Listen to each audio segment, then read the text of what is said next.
Gym ট্রেনারের বিরুদ্ধে এক যুবতীকে ধর্ষণের চেষ্টার অভিযোগ। গ্রেপ্তার জিম ট্রেনার। বাধা দিয়ে গুরুতর আহত যুবতীর বন্ধু। অভিযোগ, বিগত 1 বছর ধরে অভিযুক্তের সঙ্গে সম্পর্ক অভিযোগকারিনী। গতকাল রাতে অভিযোগকারিনী তার বিরাটির বাসভবন থেকে বেরিয়ে সে ও তার 2 বন্ধু গিয়ে পৌঁছায় জিম ট্রেনারের নিউ ব্যারাকপুরের একটি বাড়িতে। সেখানেই আগে থেকেই মদ্যপ অবস্থায় ছিল অভিযুক্ত যুবক।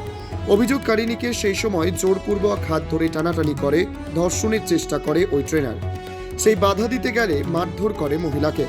ওই মহিলার বন্ধু বাধা দিতে গেলেও তাকেও মারধর করে মুখ ফাটিয়ে দেয়, মাথা ফাটিয়ে দেয়। বন্ধুর সাথে ছিল তার বান্ধবীও। অভিযোগকারী যুবতীকে ব্যাপক মারধর করা হয়। সেই সময় কোনো রকমে বেরিয়ে আসে অভিযোগকারিনী। সেখান থেকে বেরিয়ে পরবর্তীতে গোটা বিষয়ে ট্রেনারের বিরুদ্ধে লিখিত অভিযোগ দায়ের করে নিউ ব্যারাকপুর থানায়। নিউ ব্যারাকপুর থানার সাথে সাথে অভিযান চালিয়ে পুলিশ জিম সেন্টার থেকে গ্রেপ্তার করে অভিযুক্তকে।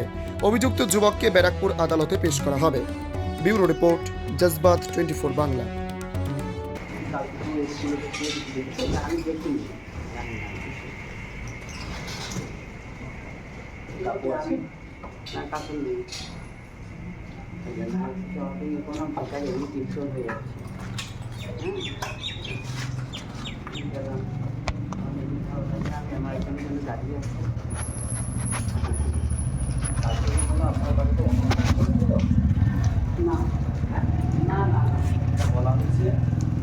সেটা বলা হচ্ছে কালকে আপনার বাড়িতে অনুষ্ঠান চলছিল, সেটা ফালতু কথা।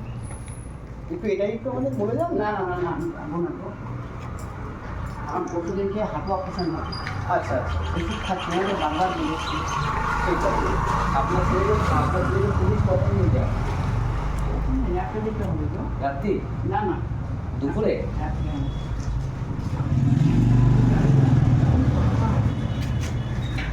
শুধু এই ছবি